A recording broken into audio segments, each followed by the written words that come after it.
దేవుని పరిశుద్ధ నామమునకు మహిమ ఘనత ప్రభావములు కలుగునుగాక. రెండు చేతుల ఆకాశం వైపెత్తి గట్టిగా దేవునికి స్తోత్రాలు చెల్లించుదాం.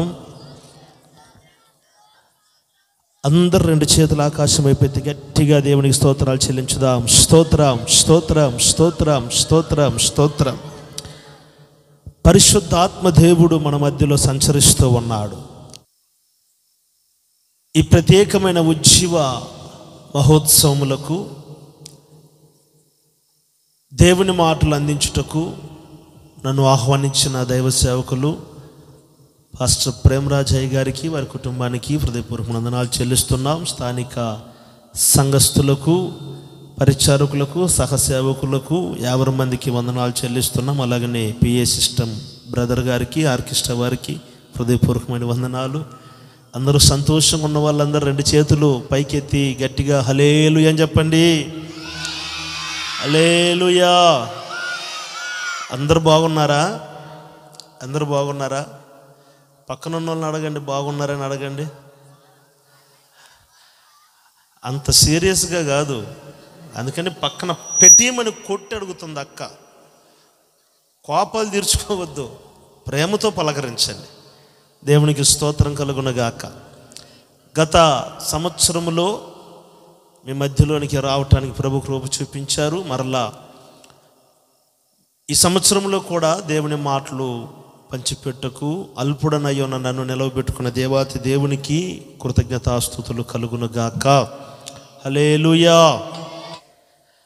పరిశుద్ధ గ్రంథములో నుండి ఒక వాక్య భాగాన్ని మనము ధ్యానము చేసుకుందాం.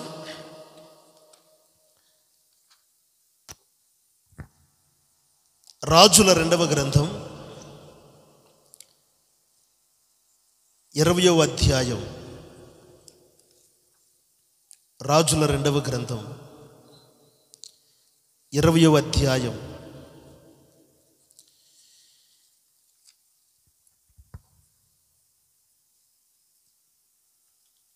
2వ వాక్యం నుండి కొన్ని మాటలు.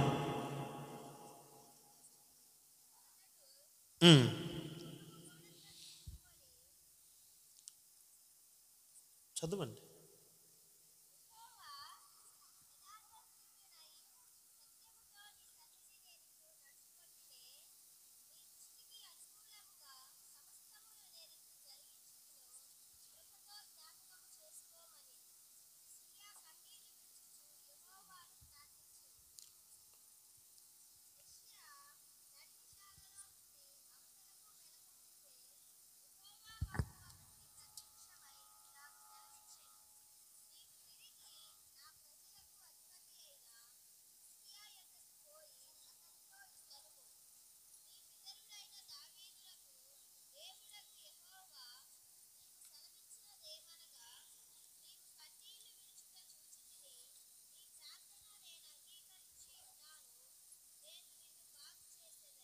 ప్రేమగల తండ్రి, పరిశుద్ధుడవై ఉన్న ప్రభు, అల్పుడనై ఉన్న నన్ను మరుగుపరిచి ఈ పూట నీ మాట నా నోట ఉంచి నీ బిడ్డలతో మాట్లాడండి. వినగలిగే చెవి, గ్రహించే హృదయం నీ బిడ్డలకు దయచేయండి. ఎవరికి నాయన నిద్రమత్తు రాకుండా ప్రభువా యేసుక్రీస్తు నామములో నిద్రమత్తును అనగదొరుకుతున్నాను తండ్రి. ప్రతి ఆటంక శక్తులను నిర్మూలపరుస్తున్నాను తండ్రి. ప్రతి దురాత్మ, అంధకార, చీకటి శక్తులను యేసు నామములో లయపరుస్తూ ఉన్నాను తండ్రి. నీ మాటలు ధారాళముగా మీ బిడ్డలకు మీరు పంచి పెట్టమని యేసుక్రీస్తు నామములో ప్రార్థించడుగుచున్నాము తండ్రి. ఆమేన్. నా ప్రియులారా, నా వైపు చూస్తూ కొద్ది నిమిషాలు మీరు దేవుని మాటలు వినాలని ప్రేమపూర్వకంగా మనవి చేస్తూ ఉన్నాను. ఎఫెక్ట్ చాలా ఎక్కువ ఉందన్న, తగ్గించేయండి. Praise the lord. ఇంకొంచెం తగ్గించేయండి. ప్రైజ్ ది లార్డ్ ఉంది. Praise the lord. రైట్. నా ప్రియులారా, చదువుబడిన వాక్య భాగంలో మనందరికీ తెలిసిన ఒక రాజు ఉన్నాడు. ఆయన పేరు హిజ్కియా రాజు. ఈ హిజ్కియా రాజుకి ఒక బలహీనత ఉంది. అదేం బలహీనత అంటే రాచపుండు. ఈ రాచపుండు ఏంటి అని మనం గమనిస్తే ఈ రోజులలో దాన్ని క్యాన్సర్ అని అంటారు. ఈ రాచపుండును బట్టి ప్రతి దినము ఈ హిజ్కియా నరక వేదన అనుభవిస్తూ ఉన్నాడు. గొప్ప రాజు, పరిపాలించగలిగిన వాడు, ఇతరులకు న్యాయము చెప్పగలిగిన వాడు, ఇతరులకు ఆలోచన చెప్పగలిగిన వాడు. అయితే నా ప్రియులారా, తన ఇంటిలోనికి వస్తూ ఉన్నప్పుడు అతను అనుభవిస్తున్న బాధ అంతా ఇంత బాధ కాదు. అతను అనుభవిస్తున్న బాధ ఎవరితో చెప్పుకోలేని బాధ. ప్రతి దినము ఆయన అనుభవిస్తూ ఉన్న బాధ, ఆ దుఃఖమును బట్టి నరకాన్ని చూస్తున్నాడు ఈ హిజ్కియా అనబడిన రాజు. ఏంటయ్యో ఆయన సమస్య అంటే, దినదినానికి ఆ రాచపుండు యొక్క ప్రభావము ఎక్కువైపోతూ ఉంటే దినదినానికి ఆయన మరణానికి దగ్గరకు వస్తూ ఉన్నది ఆయన కంటికి కనపడుతూ ఉంది. నా ప్రియమైన దేవుని బిడ్డలారా, ఈయన రాజు గనుక అనేక వైద్యులను సంప్రదించాడు, అనేక వైద్యాన్ని సంప్రదించాడు, అనేక వైద్యశాలను సంప్రదించాడు. ఎంతో ధనమును ఖర్చు పెట్టి ఎన్నో వైద్యుల దగ్గరికి వెళ్ళి వైద్యము చేయించుకోవాలని ఎన్నో ప్రయత్నాలు చేశాడు. స్వస్థత కలగాలని, ఇంకా 4 దినములు బ్రతకాలని ఎన్నో ప్రయత్నాలు చేశాడు. అయితే నా ప్రియులారా, ఏమాత్రము ఆ వైద్యము ద్వారా అయినను, వైద్యుల ద్వారా అయినను, వైద్యశాలల ద్వారా అయినను ఏమాత్రము ఆ హిజ్కియా రాజుకి స్వస్థత కలగలేదు. ఎన్ని వైద్యశాలలకు వెళ్ళినా ఎందుకో ఆ యొక్క వ్యాధి, ఆ రాచపుండులో ఏ మార్పు కలగట్లేదు. ప్రతి దినము ఆ యొక్క రోగం యొక్క ప్రభావం విస్తరిస్తూనే ఉంది. ఎంత భయంకరమైన వ్యాధిని, లేకపోతే ఎంత భయంకరమైన బాధను హిజ్కియా రాజు అనుభవిస్తున్నాడంటే చెప్తాను, వినండి. పండితులు చెప్తున్నప్పుడు విన్నాను ఈ మాట. ఆయనకు రాచపుండు ఎక్కడొచ్చిందంటే వెనుక భాగంలో వచ్చింది. ఆ రాచపుండు ఎలా ఉంటుందనంటే, మనము చెయ్యి పిడికిని పెట్టి ఆ రాచపుండులో పెడితే ఈ చెయ్యంతా ఆయన వీపులోనికి వెళ్ళి మరల బయటికి వస్తుంది. అంటే చిన్నదిగా ఉన్న రాచపుండు కొంచెంగా అది విస్తరించి భయంకరముగా దానికి బాధ కలుగు చేస్తూ ఉంది. అంత మాత్రమే కాదు, మన వేలంత పురుగులు ఆ రాచపుండును ప్రతిరోజు తినివేస్తూ ఉంది.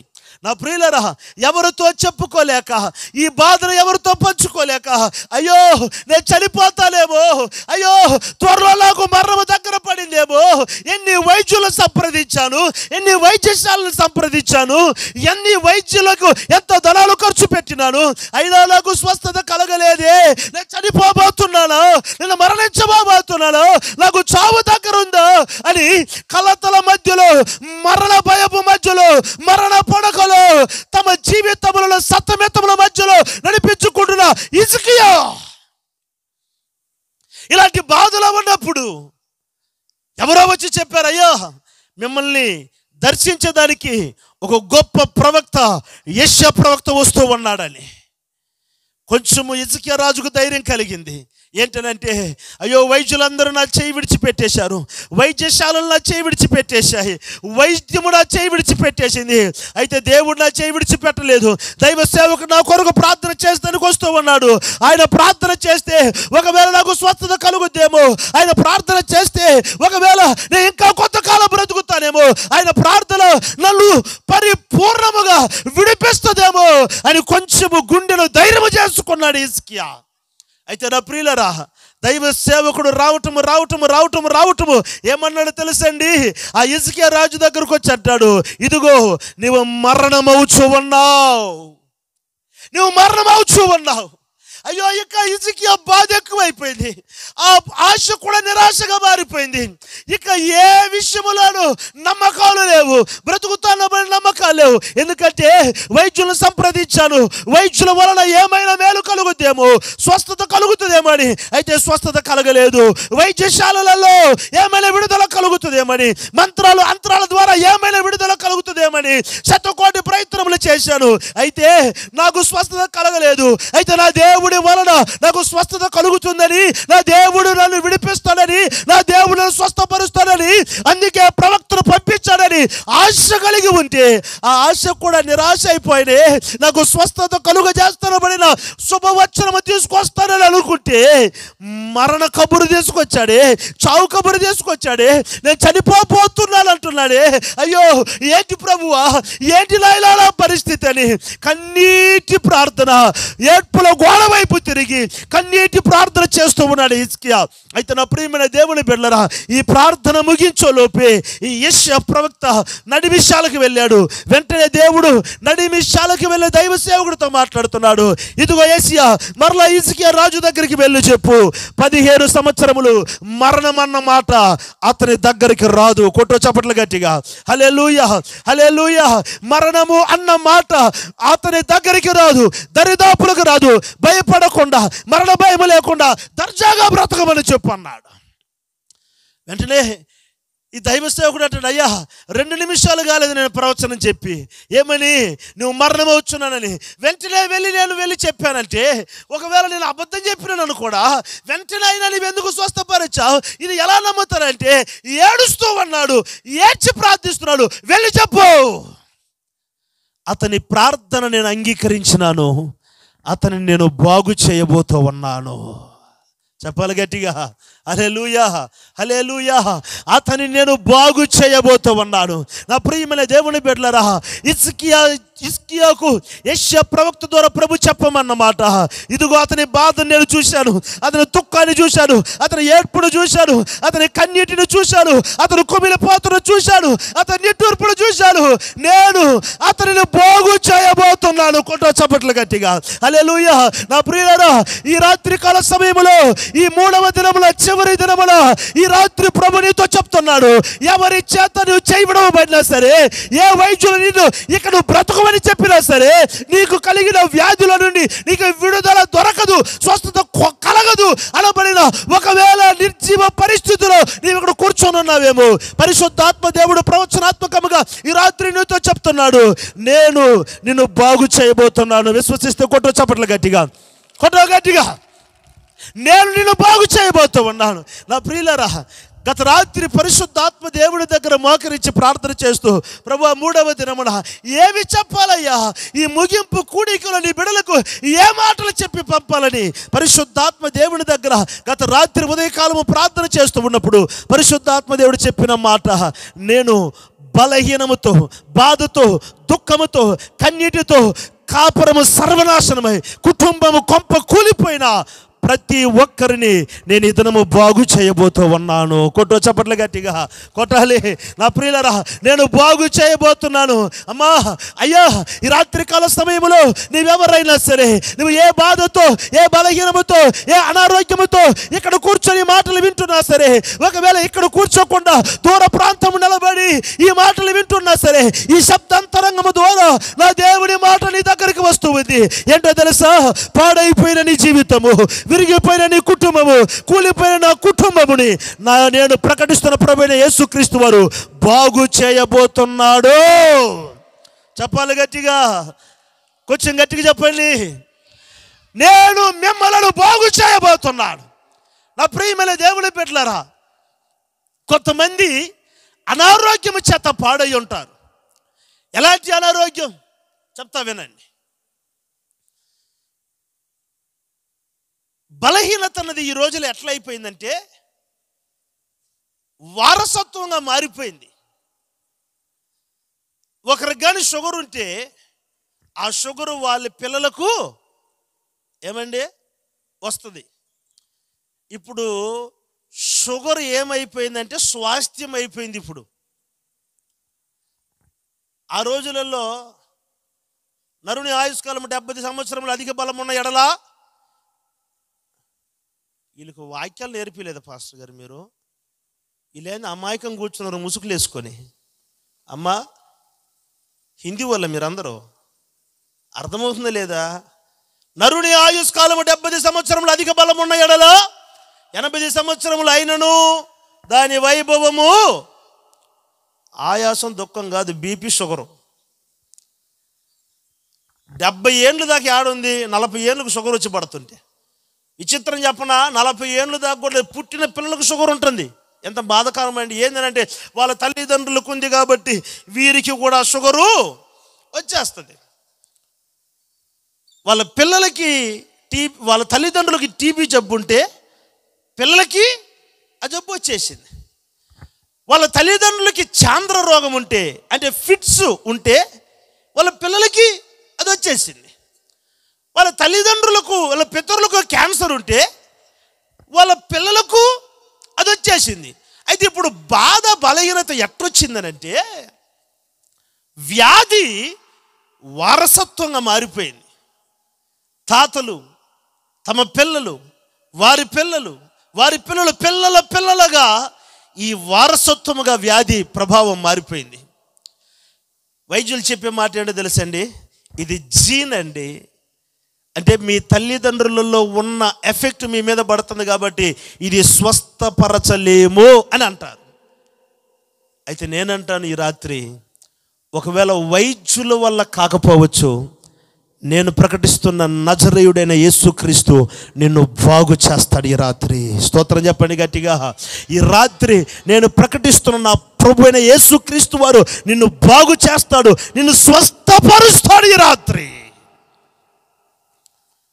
మనుష్యులను నమ్ముకొని తమ కుటుంబములను పతనము చేసుకున్నవారు, బాధలో దుఃఖములో కలతల మధ్యలో తమ కుటుంబాన్ని నడిపించుకుంటున్నవారు. ఇంకొక మాట చెప్తాను, మనుష్యులను నమ్మి చెడిపోయిన వారు ఎంతమంది అండి? మనుష్యులను నమ్మి జీవితాలు పోగొట్టుకున్న వాళ్ళు ఎంతమంది? మీకు వచ్చిన మాట చెప్తాను. 2016 సంవత్సరంలో అనుకుంటాను, ఒక సిస్టర్ గారు నా దగ్గరకు వచ్చి, అన్న కాసేపు ప్రార్థన చేయండి అన్న అని అన్నది. సరే, నేను కూడా ప్రార్థన చేశాను. ప్రార్థన చేస్తుంటే ఆమె ఏడుస్తూ ఉంది. ప్రార్థన ముగించిన తర్వాత ఎందుకు ఏడుస్తున్నావని అడిగాను. ఆమె చెప్పిన మాట, నా భర్త నన్ను విడిచి వేరే అమ్మాయితో అక్రమ సంబంధం పెట్టుకున్నాడు. నేను అది అడిగానని నాకు దూరం అయిపోయేశాడు. ఇప్పుడు ఎక్కడున్నాడో తెలియలేదు. నాకు 2 ఆడపిల్లలన్నా, ఎక్కడికి వెళ్ళాలో తెలియలేదు అని అన్నది. నేను చెప్పాను, మీ తల్లిదండ్రుల దగ్గరికి వెళ్ళొచ్చు కదా అని అడిగాను. వెంటనే ఆమె అన్నది, నేను ఇష్టపడి చేసుకున్నాను ఇతన్ని. నేను ఇతన్ని చేసుకుంటున్నప్పుడు మా తల్లిదండ్రులు ఆటంకపరిచారు, కానీ వారి మాట కాదు అని ఇతను చేసుకున్నాను. మా తల్లిదండ్రులకు ఫోన్ చేసి చెప్తే, నువ్వు వెతుక్కున్న జీవితం నీవు అనుభవించాలి, నీ చావు నువ్వు చావాలి, నీ చావు నువ్వు చావాలి, పొరపాటున ఇంటి కడప కట్ట తొక్కితే బతకనేమని చెప్పారన్న. ఏం చేయాలో అర్థం కావట్లేదన్నా. ఏంటన్నా బ్రతుకు అర్ధాంతరంగా నిలబడిందన్న, రోడ్డు మీద నిలబడిందన్న నా జీవితము. మనుష్యుడిని నమ్మి ఇతని నమ్మి నా జీవితము సర్వనాశనం అయిపోయిందన్న. నా జీవితము ప్రారంభించే లోపే నా జీవితము పాడైపోయిందన్న. నా జీవితము చెడిపోయిందన్నా. నా జీవితంలో నెమ్మది లేదన్నా. నా జీవితంలో సంతోషం లేదన్నా. నా కుటుంబము కుప్ప కూలిపోయిందన్నా. ఏమి చేయాలో అర్థం కావట్లేదన్నా అన్నది. నా ప్రియులరా, నేను అన్నాను ఒక మాట, అమ్మా, చెడిన నిన్ను బాగు చేసేవాడు ఒకడు ఉన్నాడు, ఆయన పేరు ప్రభువైన యేసుక్రీస్తు. హల్లెలూయా, హల్లెలూయా. నా ప్రియమైన దేవుని బిడ్డలారా, మనుష్యులను నమ్మి ఒకవేళ పాడైపోయిన వారు ఎవరైనా ఇక్కడ ఉన్నారేమో, మనుష్యులను నమ్మి చెడిపోయిన వారు ఎవరైనా ఉన్నారేమో, మనుష్యులను నమ్మి రోడ్న పడిపోయిన వారు ఎవరైనా ఉన్నారేమో, ప్రభు ఈ రాత్రి నీతో మాట్లాడుతున్నాడు. నేను నిన్ను, నీ కుటుంబాన్ని బాగు చేయబోతున్నాను. దేవునికి స్తోత్రం చెప్పండి గట్టిగా, చెప్పాలి గట్టిగా. నా ప్రియులరా, మూడవదిగా ఏమి చెడిపోద్ది అంటే, 1 మన ఆరోగ్యం చెడిపోతుంది, 2 కుటుంబం చెడిపోతుంది, 3వది మనస్సు చెడిపోతుంది. చూసేదానికి మనిషి అంతా బాగానే ఉంటారు, కానీ మనసు ఎట్లున్నదండి? చెప్పరేందండి? మనసు ఎట్లుంటుందండి? చెడిపోయి ఉంటుంది. అంటే హృదయము చెడిపోయి ఉంటుంది. ఎవరి నమ్మో దేని నమ్మో, మరి వీళ్ళు యొక్క తప్పిదమో, వీళ్ళ యొక్క పొరపాటు, లేకపోతే వీరి వేసిన తప్పు అడుగో, మొత్తం మీద ఏందో తెలియదు కానీ వారి జీవితంలో వారి హృదయము భారముతో నిండి ఉంటుంది, గుండె బరువైపోయి ఉంటుంది.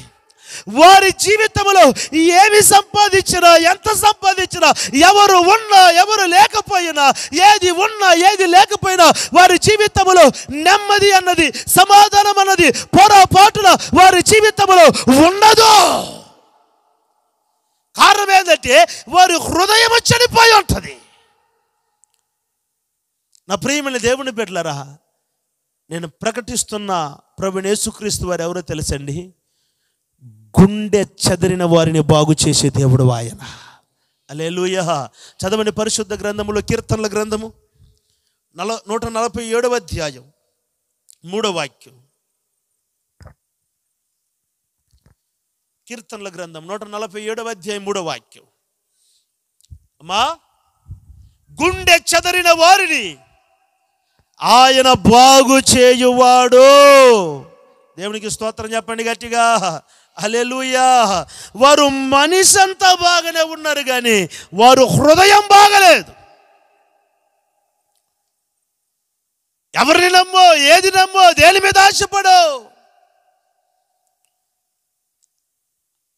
అందుకే భక్తుడు అన్నాడు, సత్యమైనది లోతుగాను బహు దూరముగాను ఉన్నది, దాన్ని గ్రహింపగలిగిన వాడు ఎవడు అని అంటాడు భక్తుడు. అంటే మనిషి బాగున్నాడా లేదని మనిషి కనపడతారు కానీ మనసు కనపడదు. వీళ్ళు ఎలా ఉన్నారు, వీళ్ళు సంతోషంగా ఉన్నారా లేదా అని చెప్పి మనస్సు కనపడదు. నా ప్రియమైన దేవుని బిడ్డలారా, గుండె చెదరిన వారిని, ఒక మాట చెప్పనివ్వండి. ఆ మధ్య ఒక ఆయన వచ్చి, అన్నా నా గురించి ఆయన ఇట్లా మాట్లాడుతున్నా అనుకోలేదు, గుండె పగిలిపోయిందన్న అన్నాడు. గుండె పగిలిపోతే బతుకుతారా? ఏమండి, గుండె పగిలిపోతే దాన్నే హార్ట్ అటాక్ అంటారు. గుండె పగిలిపోయింది, మరి గుండె పగిలిపోతే బతుకుతారా? మరి ఆయన ఏమంటున్నాడు? గుండె పగిలిపోయింది అన్నాడు. దానికి అర్థం ఏంటంటే వారు హృదయము చెడిపోయింది. దేవునికి స్తోత్రం కలుగునగాక. ఏం చెడిపోయిందంటే వారు హృదయము చెడిపోయింది. వారు బాధ దుఃఖము మరి దేన్నమ్మో ఎవరినమ్మో దేని వల్ల తెలియదు కానీ వారు గుండె చెడిపోయింది, హృదయము చెడిపోయింది, మనసు చెడిపోయింది. వారు ఇప్పుడు ఏ వ్యాధితో ఉన్నారంటే మానసికమైన వ్యాధితో ఉన్నారు. పెద్దలు అంటారు కదండి, మానసిక వ్యాధికి మందు లేదంటారు. ఒకవేళ శరీరానికి బాగలేకపోతే మెడిసిన్స్ తింటారు, టాబ్లెట్లు తింటారు, చలాలు కట్టించుకుంటారు. అయితే మనస్సు చెడిపోయిందంటే ఈ మనస్సును బాగు చేసే వైద్యము కానీ, మనస్సును బాగు చేసే మెడిసిన్స్ కానీ ఏమన్నా వచ్చాయనంటే ఎంతవరకు రాలేదు. నా ప్రియులరా, అయితే ప్రభు అంటున్నాడు, నీ చెడిన హృదయమును నేను బాగు చేస్తాను. దేవునికి మహిమ కలుగునగాక. హల్లెలూయా. ఎవరి చేత మోసపోయి ఎవరిని నమ్మి ఈ దినము నీ హృదయము చెడిపోయిందో, ఎవరిని నమ్మి నీ కుటుంబము చెడిపోయిందో, ఏ తప్పిదమో ఏ అలవాటులు నీ ఆరోగ్యాన్ని చెడిపివేసిందో, ఈ రాత్రి ఈ 3 బాధల చేత బాధపడుతున్న నీవెవరైనా సరే ఈ రాత్రి ప్రభు నీతో చెప్తున్నాడు, నేను నిన్ను బాగు చేయబోతున్నాను. చప్పట్లు కొట్టండి గట్టిగా. హల్లెలూయా. నేను ఈ రాత్రి నిన్ను బాగు చేయబోతూ ఉన్నాను. చెడిలో నిన్ను బాగు చేసేదానికి నేను వచ్చాను. గుండె బరువైపోయిన నీ జీవితమును, గుండె చెదిరిపోయిన నీ జీవితమును బాగు చేసేదానికి వచ్చాను. వైద్యుల చేత చేయబడిన నిన్ను బాగు చేసేదానికి వచ్చినాను. విరిగిపోయిన నీ కుటుంబాన్ని బాగు చేసేదానికి నీ మధ్యలోనికి నేను దిగి వచ్చాను.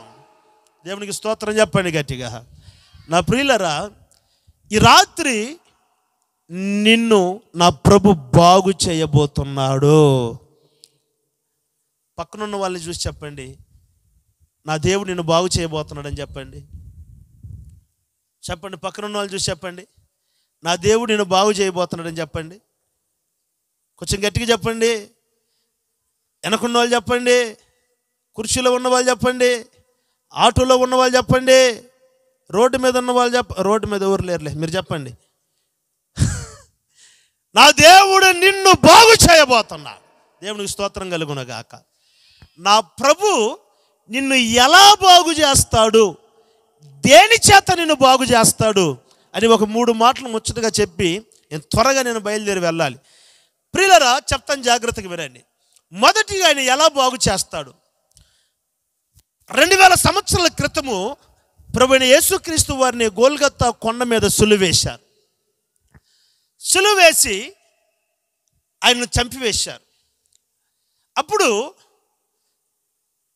అక్కడ ఉన్న సైనికులు ఏం చేశారంటే, ఆయన ప్రాణము పోయిందో లేదో పరీక్షించమని ఒక సైనికుడితో చెప్పాడు. ఇప్పుడు ఈ సైనికుడు ఏం చేశాడంటే, పక్కన బల్లెమును పెట్టి పొడిచాడు. పొడిచినప్పుడు ఆయన ప్రక్కలో నుండి నీరు, రక్తము ప్రవహించింది. దేవునికి స్తోత్రం కలుగునగాక. చాలా జాగ్రత్తగా వినండి. ఇప్పుడు ఈ సైనికుడు ప్రక్కలో పొడిచాడే, ఆయనకు వాస్తవానికి ఒక కన్ను కనిపించదు పుట్టినప్పటి నుండి. ఈ కన్ను గుడ్డి కన్ను ఆయనకి, ఈ కన్ను గుడ్డి కన్ను, ఈ కన్ను కనిపించదు. యేసు ప్రభు ప్రక్కలో పొడిచి ఆ బల్లెమును మరలా బయటకు తీస్తున్నప్పుడు ఆ గాయములలో నుండి ఆయన రక్తము, నీరు ప్రవహించింది. ఎప్పుడైతే ఈయన బల్లెమును పొడిచి తీస్తున్నాడో ఆ రక్తములో ఒక చుక్క, ఒక బొట్టు రక్తము ఆయన గుడ్డి కన్నులో పడింది. ఎమ్మటే ఏదో పడిందని చెప్పి ఇటు తుడుచుకొని చూస్తే పుట్టినప్పటి నుండి గుడ్డితనములో ఉన్న కన్ను యేసు ప్రభు రక్తము పడంగానే తెరవబడింది. చప్పట్లు కొట్టండి గట్టిగా, హల్లెలూయా. నా ప్రియులారా, మీరు జాగ్రత్తగా వినండి. యేసు ప్రభు దగ్గరికి ప్రేమతో రాలేదు ఆ సైనికుడు, యేసు ప్రభుని ఆదరించేదానికి రాలేదు ఆ సైనికుడు, లేకపోతే యేసు ప్రభు శ్రమలలో పాలి పొందుటకు రాలేదు ఆ సైనికుడు, యేసు ప్రభు నమ్ముటకు రాలేదు, ఆయన నామాన్ని ఉచ్చరించేదానికి రాలేదు. మరి ఎందుకు వచ్చాడయ్యా ఈ సైనికుడు అంటే, యేసు ప్రభు చనిపోయిన తరువాత కూడా ఆయనను ఈటుతో పొడిసి, బల్లెముతో పొడిసి ఆయనను గాయపరచడానికి వచ్చాడు. నా ప్రియులరా, యేసు ప్రభుని గాయపరిచిన వానికి వచ్చిన స్వస్థత గమనించండి. యేసు ప్రభుని గాయపరచంగానే ఆయన ప్రక్కలో నుండి ప్రవహించిన ఆయన రక్తము ఎప్పుడైతే పుట్టుకతో గుడ్డితనమును అనుభవించిన ఆ కంటి మీద పడిందో వెంటనే బాగుపరచబడ్డది. కొట్ట చప్పట్ల గట్టిగా, హల్లెలూయా.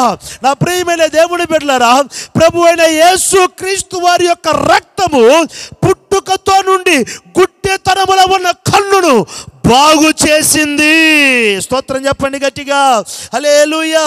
నా ప్రియులారా, ఆయన ఎలా నిన్ను బాగు చేస్తాడు ఈ రాత్రి అంటే, అలనాడు ఇంచుమించు 2024 సంవత్సరముల క్రితము ఆయన పక్కలో ప్రవహించిన యేసు క్రీస్తు వారి యొక్క బల్లెములో నుండి ప్రవహించిన యేసు రక్తము ఎలాగైతే సైనికుడి బాగు చేసిందో అదే రీతిగానే ఈ కూడిక ముగించేలోపు పరలోకముల నుండి నా ప్రభు కార్చిన రక్తము ఈ స్థలంలో ప్రవహించబోతూ ఉంది. కోటో చప్పట్ల గట్టిగా, హల్లెలూయా. ఆయన రక్తము ప్రవహించబోతుంది. నువ్వు ఏ బాధతో ఉన్నా, ఏ కలతతో ఉన్నా, ఏ కన్నీటితో ఉన్నా, యేసు క్రీస్తు రక్తము ఈ రాత్రి నిన్ను బాగు చేయబోతూ ఉంది. హల్లెలూయా, హల్లెలూయా.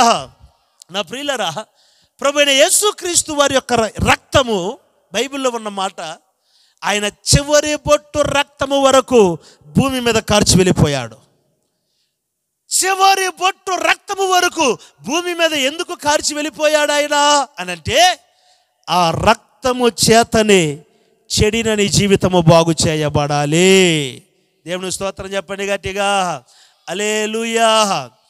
భక్తుడు అంటాడు, మీరందరూ ఏబేలు రక్తము గురించి చాలా గొప్పగా మాట్లాడుతున్నారు, హేబేలు చనిపోయిన తరువాత కూడా హేబేలు రక్తము మాతో మాట్లాడింది, ఆయన రక్తము ప్రవహించిందని హేబేలు రక్తము గురించి ఎంతో గొప్పగా మాట్లాడుతున్నారు. అయితే నేను ఒక మాట చెప్తాను, హేబేలు కంటే మరి శ్రేష్టమైన రక్తము మీ కొరకు ఇప్పుడు ప్రవహిస్తూ ఉంది. ఆ రక్తపు నీడలోనికి మీరు వచ్చి ఉన్నారు. దేవునికి స్తోత్రం చెప్పండి గట్టిగా.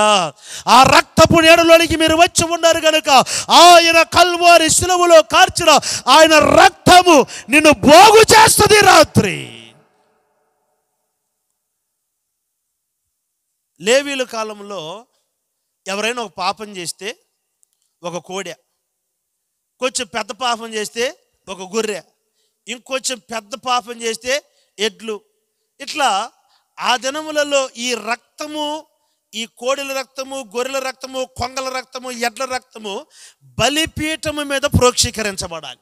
ఎవరైతే పాపము చేశారో వాడు ఆ బలి తీసుకొచ్చి బలిపీఠం మీద బలిని అర్పించి ఆ రక్తము బలిపీఠం మీద ప్రోక్షీకరించాలి.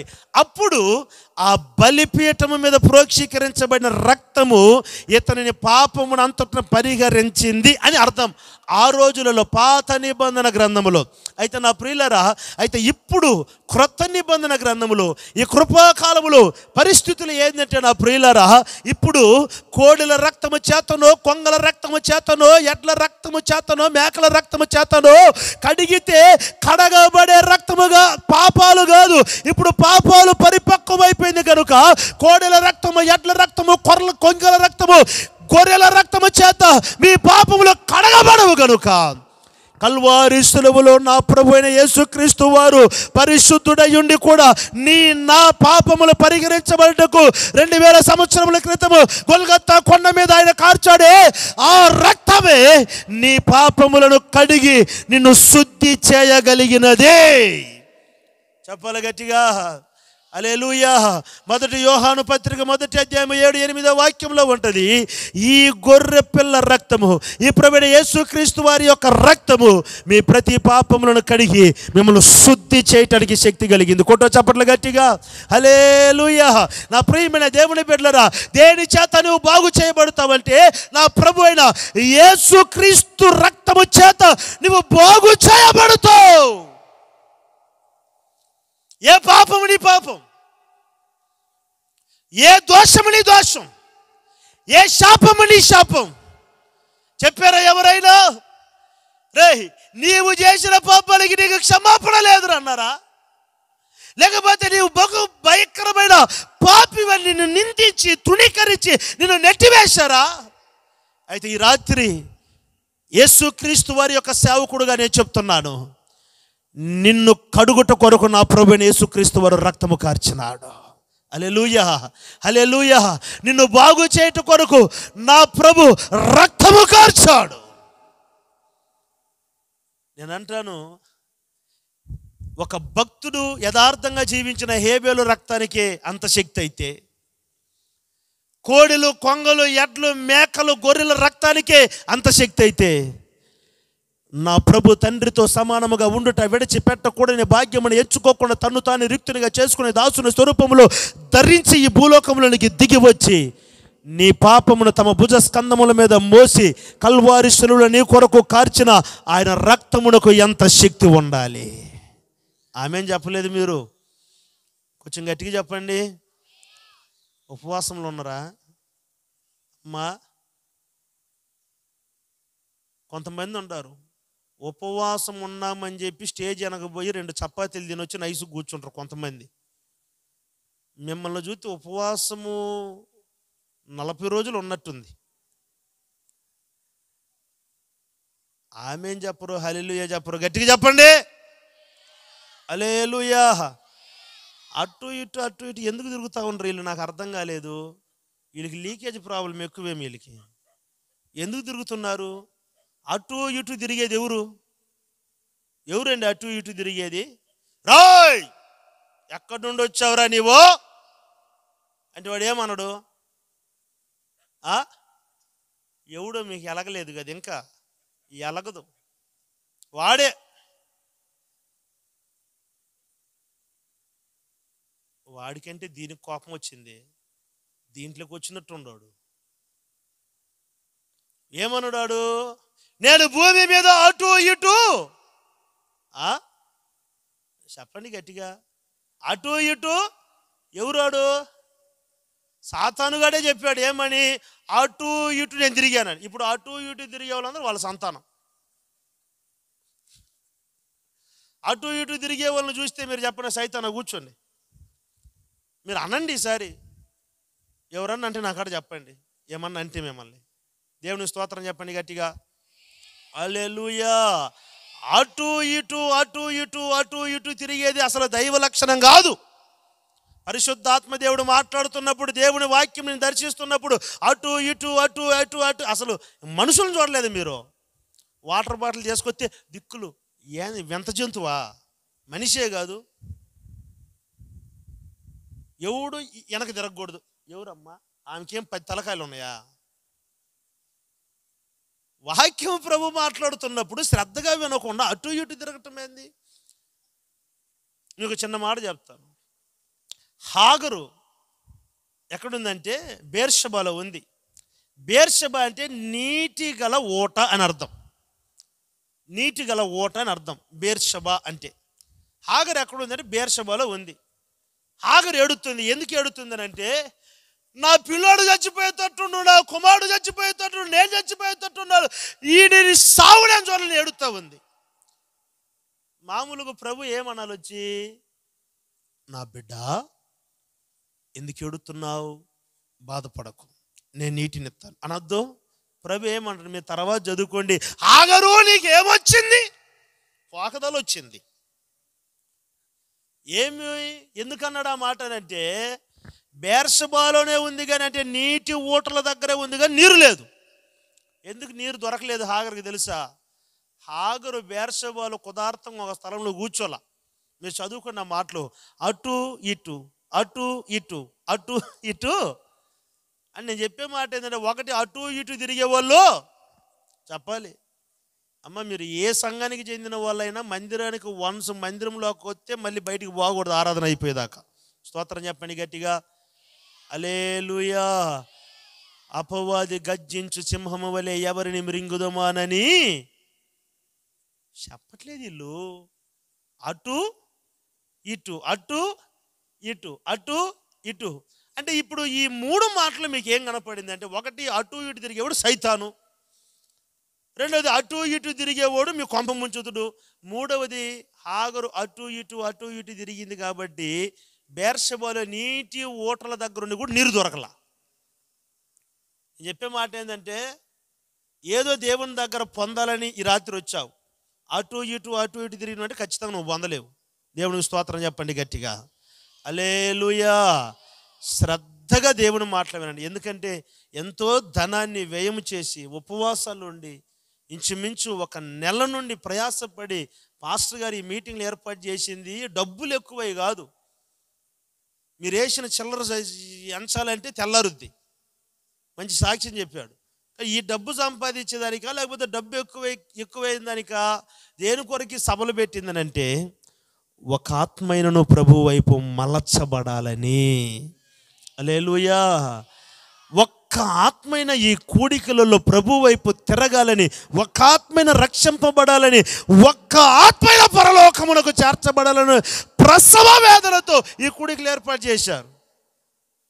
మీరేదో తిరణాలకు వచ్చినట్టుగా ఆడ బలుగుండ్లు బాగుండ్రై ఆ పీసు మిఠాయి తీరా అన్నట్టు తిరుగుతూ ఉండరు మీరు. నేను మిడిమేలపోడిని, అదరొత్తది కోపం నాకు. మీకు కనిపించేంత మంచోడిని కాదు నేను. దేవునికి స్తోత్రం చెప్పండి. మంచోళ్ళందరూ మంచోళ్ళు తగ్గిపోయిండ్రా. కొంచెం గట్టిగా చెప్పండి. పరలోకానికి పోలందరూ గట్టిగా చెప్పండి. నరకానికి పోలందరూ గట్టిగా చెప్పండి. చెప్పు చెప్పు, నీకెందుకు చెప్పు. ప్రభువైన యేసుక్రీస్తు వారు ఈ తన రక్తమును భూమి మీద కార్చింది ఎందుకు అయ్యాలంటే, ఆ రక్తము నిన్ను బాగు చేస్తుంది. దేవునికి స్తోత్రం చెప్పండి గట్టిగా, హల్లెలూయా. చెప్తానండి. ఒకరోజు శిష్యులందరూ ప్రభు కూర్చొని పెట్టి ఒక పల్లెములో నీళ్లు పోసుకొని శిష్యుల పాదాలు కడుగుతూ వచ్చాడు.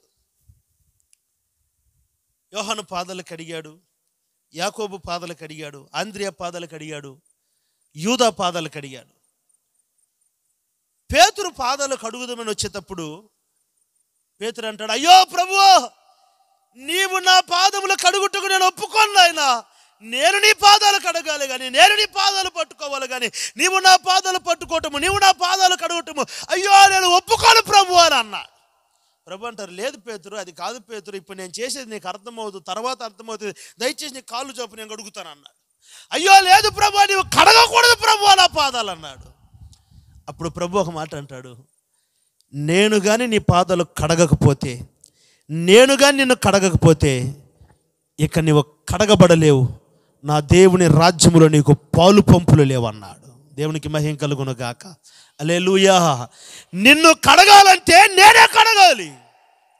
గొర్రెల రక్తము, ఎడ్ల రక్తము, కొంగల రక్తము, మేకల రక్తము, ఎడ్ల రక్తము ద్వారా నువ్వు కడగబడితే నా దేవుని రాజ్యములో ఇక పాలు పంపులు లేవు. నువ్వు ఎవరైనా, ఏ కులానికి చెందినవాడువైనా, ఏ మతానికి చెందినవాడైనా, ఏ రాష్ట్రానికి చెందినవాడువైనా, ఏ జిల్లాకు చెందినవాడువైనా, నువ్వు ఆయన రాజ్యములో చేర్చబడాలంటే దేవునికి ఎంటుకలు ఇస్తే చాలదు, లేకపోతే బట్టలు దేవుడికి అప్పడితే చాలదు, లేకపోతే పాదయాత్రలు చేస్తే దేవుడి రాజ్యములో ప్రవేశించరు. కానీ క్రీస్తు రక్తము చేత కడగబడిన వాడు ఎవడు, వాడే ఆయన రాజ్యములో ప్రవేశిస్తాడు. చెప్పాలి గట్టిగా హల్లెలూయా. విచిత్రం చెప్పనండి, యేసు క్రీస్తు వారి యొక్క రక్తము ప్రతి పాపములను కడిగి శుద్ధి చేస్తుంది. ఆమె చిన్న పాపం పెద్ద పాపం కాదు. పాపం అంటే పాపమే. కొంతమంది అంటారు, ప్రభువా ఈ దినం చిన్న పాపం చేసినావు. చిన్న పాపం అంటే ఒక 50 గ్రాములు ఉంటుందా? అంటే పాపం అంటే పాపమే, మళ్ళీ చిన్న పాపం పెద్ద పాపం ఏంది అది? కొంతమంది సంవత్సరాల తరబడి పాడుతూనే ఉంటారు, దేవా పాపిని. నీకెంతమ్మ వయసు? ఇప్పుడే 78. ఇప్పుడే 78 అంటే కాటికి కాళ్ళు జాపే వయసు. రేపో మాపో పాట పాడాలి. ఏం పాట? పరదేశులము ప్రియులారా మన, ఈ పాట పాడాల. మరి నీకు 78 ఏండ్లు వచ్చి ఇంకా దేవా పాపి సిగ్గు లేకుండా ఎంతకాలం పాపంలో బ్రతుకుతావు? ఇంకా ప్రభు రక్తం చేత కడగబారలేదా? నేను ప్రకటిస్తున్న ప్రభుని యేసుక్రీస్తు వారి యొక్క రక్తము ప్రతి పాపం నుంచి నేను కడిగి శుద్ధి చేస్తుంది. దేవుని స్తోత్రం చెప్పండి గట్టిగా హల్లెలూయా. చాలా సెంటర్లు ఉంటాయి. ఏం సెంటర్లు? ఫిజియో సెంటర్,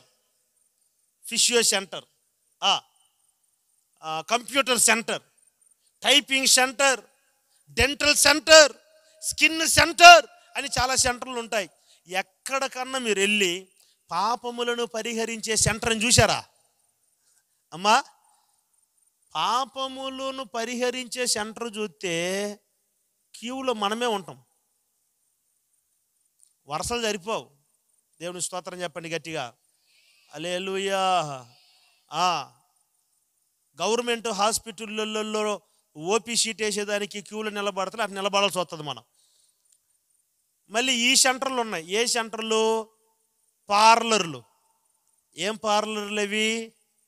ఏమమ్మా? అమ్మో వీళ్ళకి కూడా తెలిసిందన్ను. ఏం పార్లర్లు అయ్యి? బ్యూటీ పార్లర్లు అంట. ఏం శుభ్రం చేసుకునే దానికి? మనోళ్ళు ఎంత సోంబేరు మొహం వాళ్ళు అయ్యారంటే వాళ్ళ మొహాలు వాళ్ళు గడుక్కోలేక ఆడికి పోతున్నారు. వాడు కూర్చోంటారు, నడకైనా పెట్టి మీద కొడతాడు. వాడు ఏం పోతాడో, ఏం మసిపోతాడో, ఎంతగా వాడు చెమట పోతాడో, చీమిడి పోతాడో మనకు తెలియదు. హాయిగా ఒక మాట చెప్తాను, జాగ్రత్తగా రండి. ఆ మధ్య హెయిర్ కటింగ్ చేయించుకుందామని ఒక షాప్కి వెళ్ళాను. షాప్కి వెళ్తే ఒక ఆయన అక్కడ ఎట్లాగనే ఈ చారులో పడుకొని ఉండవు, చారు మీద పడుకోండు, ఫుల్గా అదేదో పూసిపెట్టి పడుకొని ఉండరు. ఏమంటే ఆయన నాకు తెలిసిన ఆయన అన్న ప్రైజ్లాడన్నాను వెళ్ళి అటు కూర్చున్నాను. నేను వెళ్ళినప్పటి నుండి 4 హెయిర్ కటింగ్ చేసుకున్నారు. ఈయన అస్సలు కదలట్లే. నేను ఇంతకీ ఒకళ్ళు ఉన్నాడా? ఇంకా సేమ్ డెడ్ బాడీలో పడుకున్నాడు. కాసేపు ఆగి టప్పుకుని దాన్ని తొక్కాడు. దాన్ని తొక్కితే ఇంకా పండుకున్నాడు. చలనం లేదన్నా ఉండపోయినా అని అంటే ఆయన ఉండవు. తర్వాత హెయిర్ కటింగ్ అయిపించుకునేసి అన్న ఎంత అన్నా అని అడిగాను. డబ్బులు చెప్పాడు. డబ్బులు ఇచ్చేసాను. ఒక బ్రదర్ రావాలి. ఆ బ్రదర్ కోసం నేను వెయిట్ చేస్తున్నా. నేను డబ్బులు ఇచ్చేసి తర్వాత నేను వెళ్ళిపోయానేమో అని ఈ పడుకున్న డెడ్ బాడీ అనుకున్నది. నాకు అంతవరకు తెలియదు అది ఎవరనేది. సరే అని చెప్పి నేను వెళ్ళిపోయినానేమో అనుకొని నేను వెనక్కి కూర్చున్నా. అట్టున్నది. ఏమంటే ఆయన లేచి దయానిధి పాస్టర్ పోయిండా అంటుండవు. నన్నెందుకు ఈయన అడుగుతుండు? అసలు ఈయన ఎవరు అని చెప్పేసి ముందుకెళ్ళి మొహం కడిగి చూస్తే సంగ పెద్ద. అబ్బా ఎక్కిందండి బీపీ. ఇంకా ఒరే కాలు చెప్పావు. అప్పటికే మనమ సంతానం. ఏమండి మనమ సంతానికి ఇంకా నీకేం బ్యూటీ, నీకేం పార్లరు. దేవుని స్తోత్రం చెప్పండి గట్టిగా. అసలు ఈ మొహం కడిగేదానికి శుభ్రం చేయడానికి ఎంత చేస్తారండి? అందము మోసకరము సౌందర్యము మేడిపండు చూడ మేలుమయ్యుండు పొట్ట విప్పి చూడా. ఇవన్నీ బాగా తెలుసులే. ఇంతసేపు వాక్యం అడిగితే చెప్పలేదు కానీ మీరు. అందము మోసకరమైన దేవుని వాక్యం అంటే అందం కోసం ఏమేం చేస్తున్నారండి?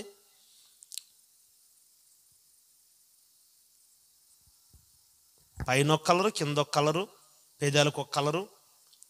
విచిత్రం, ఈ మధ్య రెప్పలు అంటించుకుంటున్నారు. రెప్పలు. ఆ పిల్ల ఏదో ఒక పిల్ల పెళ్ళిలో వచ్చి నిలబడేసి పెళ్లి కూతురు కంటే వీళ్ళకి సోకులు ఎక్కువ.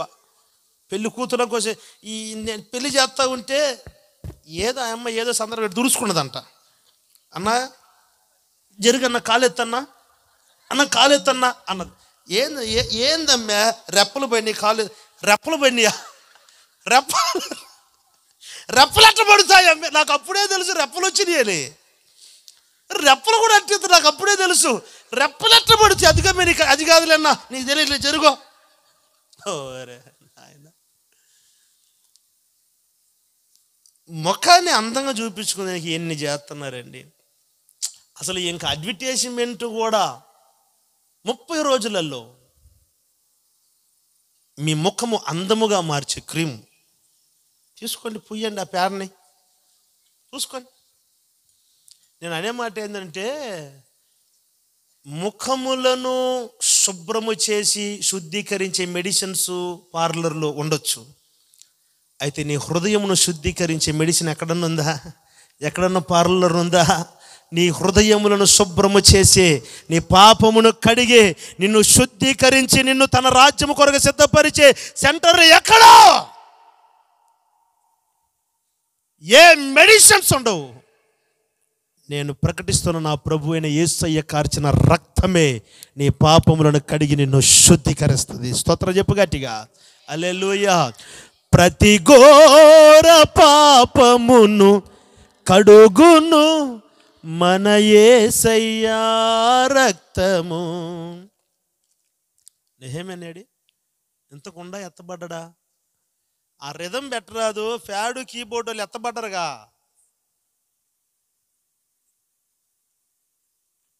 ఆయన ఎవరో కాదులేండి, మాతో తోటి సేవకుడు ఆయన. నా ప్రియులారా, దేని చేత మన హృదయము శుద్ధీకరించబడుతుంది, దేని చేత మనము బాగు చేయబడతామంటే ప్రభువైన యేసుక్రీస్తు వారు కార్చిన రక్తము చేతనే. దేవునికి స్తోత్రం కలుగును గాక. హల్లెలూయా.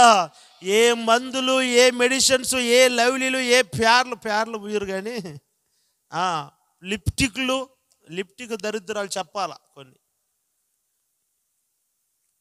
పులిని చూసి నక్కోత పెట్టుకున్నదంట. ఎవరో ఒక పిల్ల లిప్స్టిక్ పూసిందంట. ఈ పిల్లకి ఆశ వచ్చింది. ఈ పిల్లకి ఎందుకు, పిల్లికి ఎందుకు పెళ్లి పెత్తనం? అమ్మే ఏంది అమ్మే, చూపి అమ్మే, నేను కూడా రప్పిస్తు. నీకు కావాల్సింటే తెప్పించుకో. దాని పేరు ఏందన్నా చెప్పమ్మా. లిప్స్టిక్ అనిందంట. లిప్స్టిక్. వీళ్ళ ఆయన పాపము మేస్త్రి కొడతా ఉంట సిమెంట్. డాడీ అంటే ఏమైంది ఈ పిల్లకి? ఏందమ్మా? డాడీ నాకు వచ్చేటప్పుడు నువ్వు లిప్స్టిక్ దా డాడీ అని. సర్లే తీసుకొస్తానులే, పెట్టు అన్నాడంట. పెట్టేసి పోయిండంట. పోతే షాప్కి వెళ్ళి ఏం చదువు లేనోడు ఏం చెప్పాలో తెలియకుండా ఏదో ఒకటి తీసుకొచ్చాడు.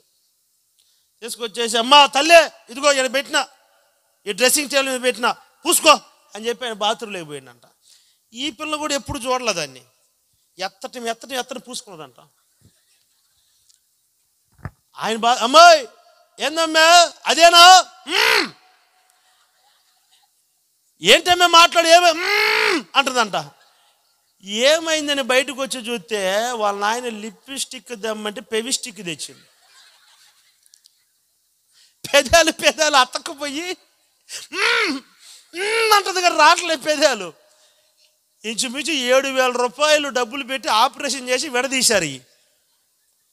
అమ్మా అందం మోసకరం, సౌందర్యం కొంపకూల్చును. కాబట్టి ఈ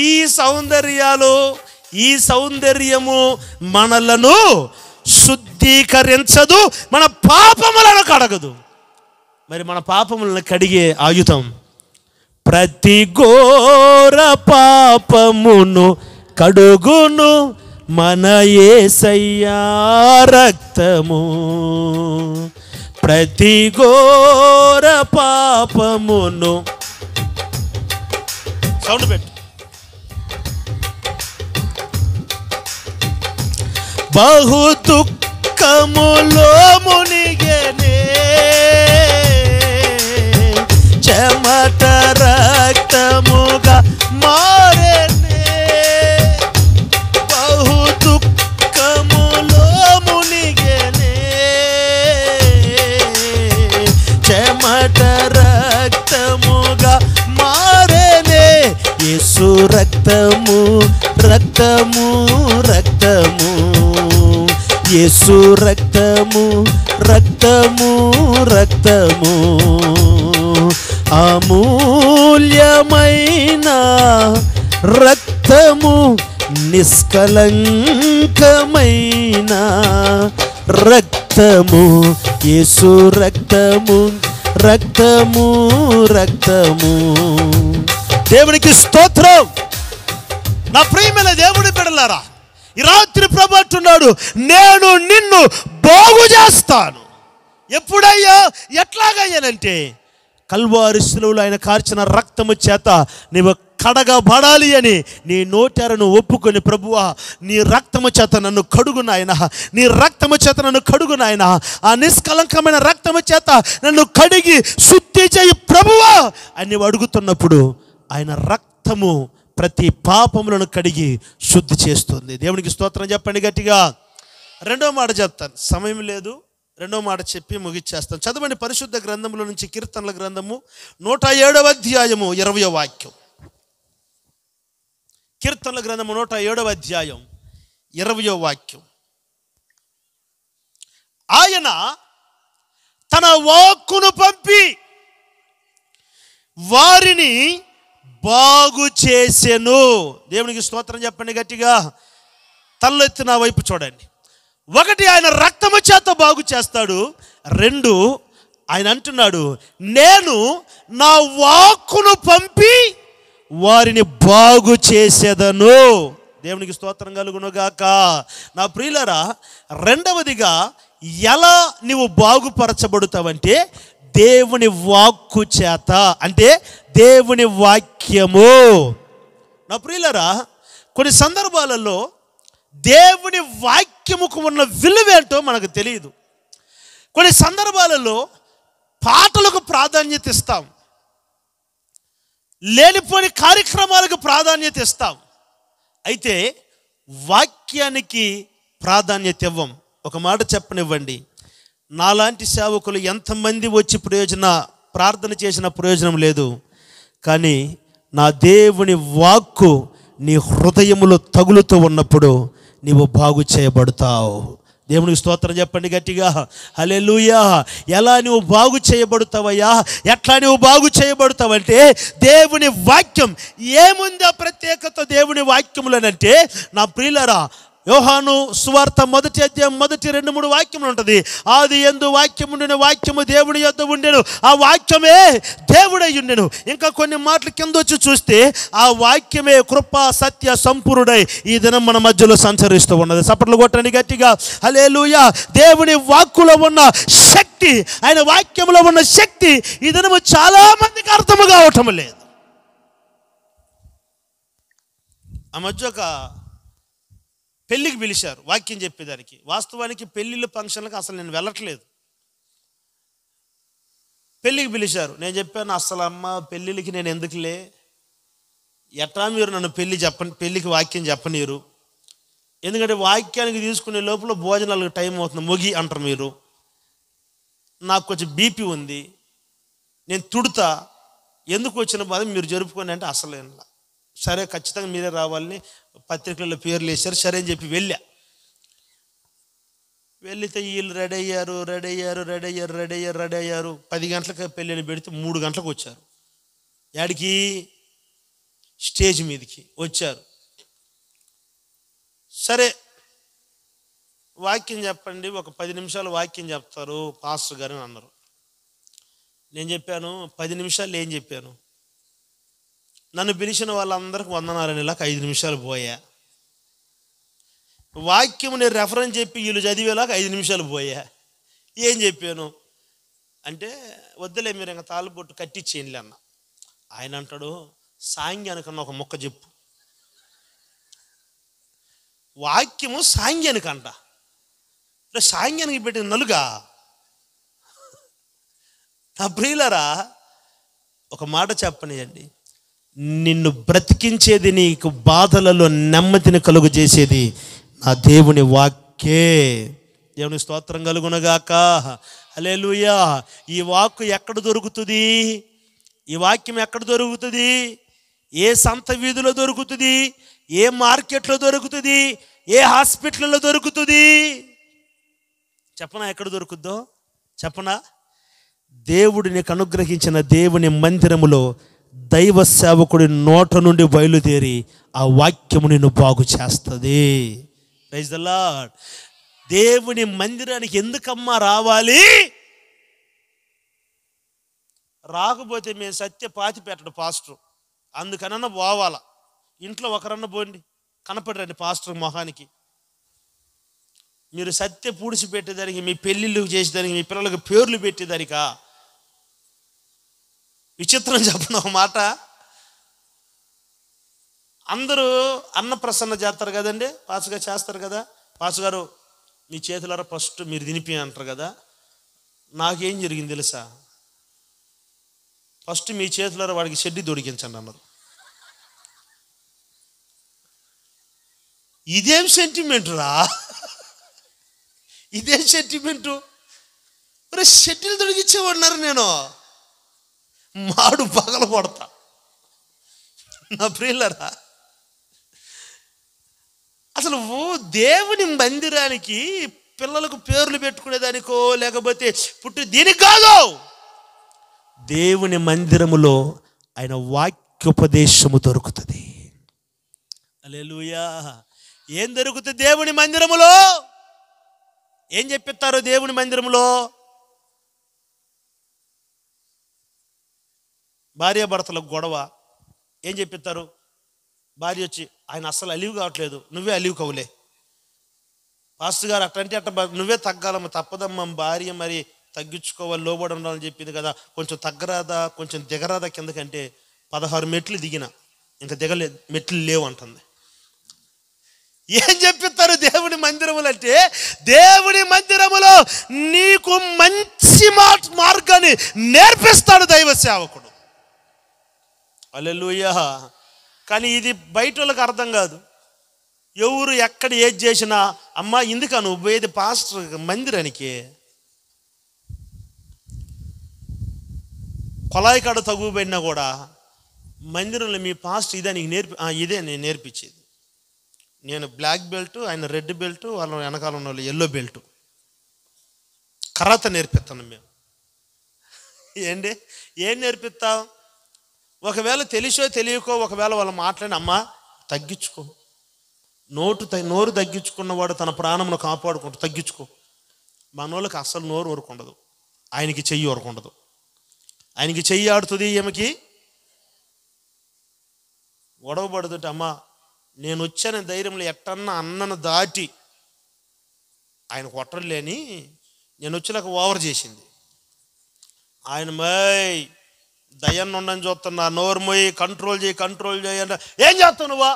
నేనన్నా నోరు మొయ్యమ్మే, కొంచెం నోరు మొయ్యమ్మే. ఏందన్నా ఆయన నోరు మొయ్యమంటుండో, నిన్ను పిలిస్తే నువ్వు నోరు మొయ్యి అని. నోరు మొయ్యమ్మే చెప్పే మాట, నోరు మొయ్యమ్మే. ఆ పిల్ల ఎందన్నా, ఆ పిల్ల ఎందో, నువ్వన్నా నువ్వు నాకు చెప్తావేందన్నా అన్నాడు ఈడు. ఎట్టబడి చావాలి.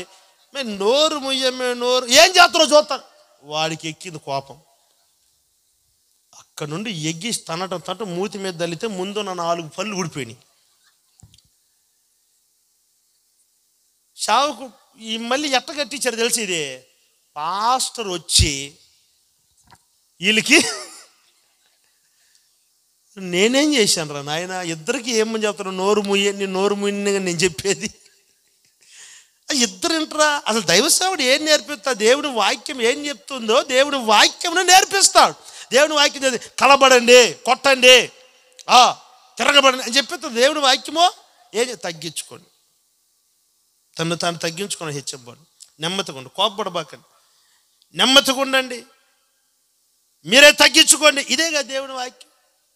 అయితే మనోళ్ళు దేవుని మందిరానికి దేవుని వాక్యం వినేదాని కొరకు ఈ దినము రావట్లేదన్నది చాలా బాధాకరం అండి.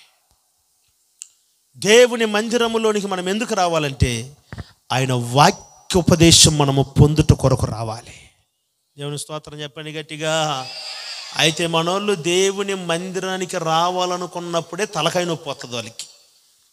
దేవుని మందిరానికి రావాలన్నప్పుడే వర్షం పడుద్దు వాళ్ళకి. ఏందాక ప్రార్థన కాలేదు, మనిషి ఏం బాగలేదన్నా, మాడు జక్కల మోహం దానా, బాగలేకపోతేనే మందిరానికి రావాలి. ఎందుకు? బాగు చేసే పరమ వైద్యుడు ఎక్కడ ఉన్నాడు కాబట్టి. కొట్టో చప్పట్లు గట్టిగా. మనిషి ఏం బాగలేదన్నా, అందుకే ప్రార్థనకు రాలా. మరి ఏం చేస్తున్నావు అమ్మ ఇంట్లో ఉండి? ఏం చేసాను, బోరు కొడుతుంటే అత్తలేని కూరలు ఉత్తమురాలు సీరియల్ చూస్తావన్నా. చూడు, ఎందుకంటే 3 కోడళ్ళు ఉంటే 2 దరిమి నువ్వు, ఇప్పుడు ఒకటి ఉంది దాన్ని కూడా దరుము. చూడు, ఏందన్నా అట్ట చెప్పేస్తావు, నేను చెప్పిస్తున్నానా నీకు మాలందానా?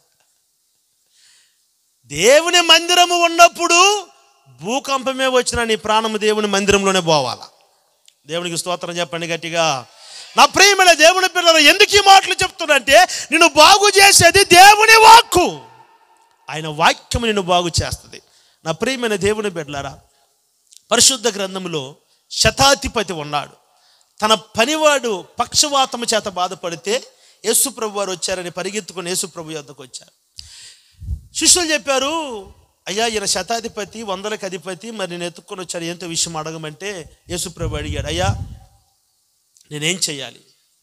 మా శతాధిపతి అంటాడు, మా పనివాడు అనారోగ్యంతో. సరే రా నేను వచ్చి బాగు చేస్తానంటే అతను ఒక మాట అంటాడండి, అయ్యా నీవు రావాల్సిన అవసరం లేదు, నీవు నా ఇంటికి వచ్చేంత యోగ్యం నేను కాదు, నీ మాట సెలవించు, నీ మాట పక్షవాతముతో బాధపడుతున్న నా పనివాడిని బాగు చేస్తుంది. హల్లెలూయా. దేవుని మాట నిన్ను బాగు చేస్తుంది. ఈ రాత్రి ఎక్కడి నుండి బయలుదేరి దేవుని మాట నీ యొద్దకు వస్తుంది. నీవు ఏ అనారోగ్యంతో ఉన్నా నిన్ను